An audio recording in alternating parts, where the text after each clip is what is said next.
Hello students, today we will discuss about the multiple gene inheritance यानी बहुजीनी वंशानुगति। बहुजीनी वंशानुगति एक तरह से आपने कल संदमनकारी जीन की क्रियाविधि का अध्ययन किया उसी तरीके से है, जिसमें किसी लक्षण की वंशानुगति या किसी लक्षण का प्रकट होना बहुत अधिक जीनों या बहुत सारे जीनों के समूह के कारण होता है। ठीक है, मतलब कोई भी एक लक्षण जो होगा वो किसी गुणसूत्र पर उपस्थित जीनों के समूहों द्वारा प्रभावित होता है। तो इस तरह से यदि हम बहुजीन के बारे में बात करें तो बहुजीन है क्या? तो बहुजीन किसे कहते हैं?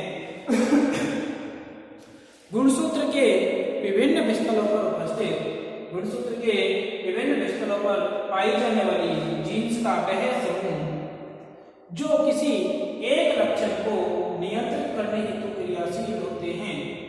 ठीक है, जीन्सों का वह समूह जो किसी एक लक्षण को नियंत्रित करने हेतु क्रियाशील होते हैं बहुजीन्स कहलाते हैं। मतलब जीनों का समूह है, बहुत सारे जीनों का समूह है जो केवल किसको नियंत्रित करेगा? केवल एक लक्षण को नियंत्रित करता है, वो क्या कहलाते हैं? बहुजीन्स कहलाते हैं। और इन जीनों के समूह की वंशानुगति क्या कहलाती है? बहुजीनी वंशानुगति कहलाती है। ठीक है, इस बहुजीनी वंशानुगति का उदाहरण हम मनुष्य में दे सकते हैं। जैसे मनुष्य में त्वचा का रंग का निर्धारण जो होता है इसके कारण होता है मेलानिन बढ़ने के कारण, और अपने संदमनकारी जीन की क्रियाविधि के अंतर्गत देखा कि जो मेलानिन का संश्लेषण हो रहा था वो बहुत सारी जीनों की संयुक्त क्रिया द्वारा हो रहा था। वो जीन विशिष्ट प्रकार के एंजाइम का संश्लेषण करती थी और उस एंजाइम के द्वारा फाइनली वो जीन, बहुत सारी जीन और एंजाइम्स फाइनली किसका संश्लेषण कर रहे थे? मेलानिन का संश्लेषण कर रहे थे। इसके कारण मनुष्य में त्वचा का रंग डिसाइड होता है। ठीक है, मनुष्य में तो त्वचा के रंग का निर्धारण होता है वो मेलानिन के कारण हो रहा है। दो प्रकार के व्यक्ति होते हैं, एक तो मुलेटो होते हैं, ठीक है, इसके अलावा नीग्रो प्रजाति होती है और एक श्वेत प्रजाति होती है। अब नीग्रो प्रजाति जो होती है, ब्लैक प्रजाति होती है, जो प्रभावी जीन युग्मों के कारण प्रकट होती है, जिसमें दोनों के दोनों संयोजन कैसे होते हैं? प्रभावी होते हैं, जैसे ए ए बी बी। ठीक है, इसी तरह से जो त्वचा का रंग श्वेत होता है मनुष्य में वो अप्रभावी जीन युग्मों के कारण प्रकट होता है, ए ए बी बी। जब इनसे संकरण कराकर प्रथम पीढ़ी प्राप्त की जाती है तो विषम युग्म की प्राप्त होती है, जो जिसमें 50-50% लक्षण होते हैं, अर्थात प्रभावी 50%, दो जीन के एलील प्रभावी और दो एलील कैसे होते हैं? अप्रभावी होते हैं, जिसके कारण उसको विषम युग्म की अवस्था कहते हैं। और उस प्रकार का रंग जो कहलाता है मुलेटो कहलाता है। ठीक है, इस तरह से मनुष्य में त्वचा के रंग का निर्धारण होता है। ठीक इसी प्रकार इसका एग्जाम्पल होता है इकोलाई में ट्रिप्टोफैन का संश्लेषण। इस ट्रिप्टोफैन का संश्लेषण भी बहुत सारी जीनों की संयुक्त क्रिया द्वारा होता है। इसी तरह से गेहूं में जो फल का रंग होता है, काष्ठी का रंग होता है, किन्हीं में तो लाल लाल सा होता है, किन्हीं में थोड़ा सफेद लिए होता है, किन्हीं में गहरा लाल होता है, किसी में कम गहरा होता है।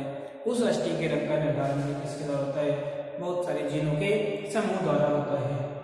तो हम इसको इकोलाई में ट्रिप्टोफैन के संश्लेषण का उदाहरण लेकर समझ सकते हैं बहुजीन्सों को।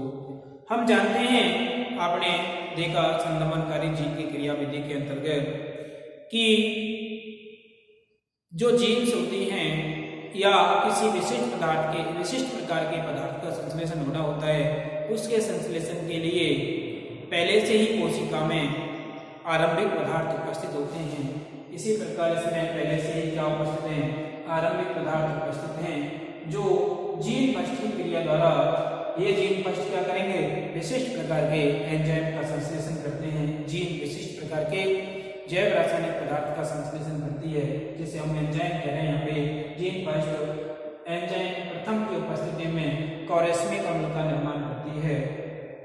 इस कॉरेस्मिक अम्ल पर दूसरी जीन क्रिया करती है और दूसरे एंजाइम की उपस्थिति में कॉरेस्मिक अम्ल इसमें परिवर्तित हो जाता है एंथ्रोनिलिक अम्ल में। इसमें एंथ्रोनिलिक अम्ल में परिवर्तित हो जाता है और एंथ्रोनिलिक अम्ल जीन 3 की उपस्थिति में कार्बोक्सी फिनाइल डीऑक्सीराइबोज फॉस्फेट में परिवर्तित हो जाती है।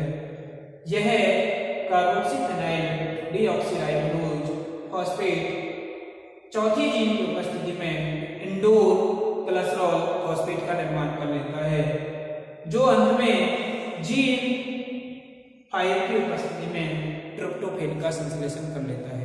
तो इस तरह से इस ट्रिप्टोफैन का संश्लेषण इन 5 जीनों के समूह द्वारा हुआ है, ठीक है, जिन्हें हम क्या कह रहे हैं, बहुजीन कहते हैं। और यह ट्रिप्टोफैन जो है वंशानुगति में भाग लेता है, तो उस प्रकार की वंशानुगति क्या कहलाती है, बहुजीनी वंशानुगति कहलाती है। यदि इस अवस्था के दौरान, इस पद के दौरान, इसमें बहुत सारे स्टेप हैं, यदि इन स्टेप्स के दौरान कोई भी जीन ऐसे हो जाए, उत्परिवर्ती हो जाए, तो फाइनली ट्रिप्टोफैन के संश्लेषण पर क्या पड़ता है, प्रभाव पड़ता है, अर्थात ट्रिप्टोफैन का संश्लेषण नहीं होगा, ठीक है। तो इस तरह से बहुत सारे जीनों के समूह द्वारा अंत में ट्रिप्टोफैन का संश्लेषण हो जाता है, ठीक है। ये क्वेश्चन जो है बहुत बार पूछा जाता है बीएससी में, तो इसको आपको अच्छे ढंग से पढ़ना है, अच्छे ढंग से देखना है ना।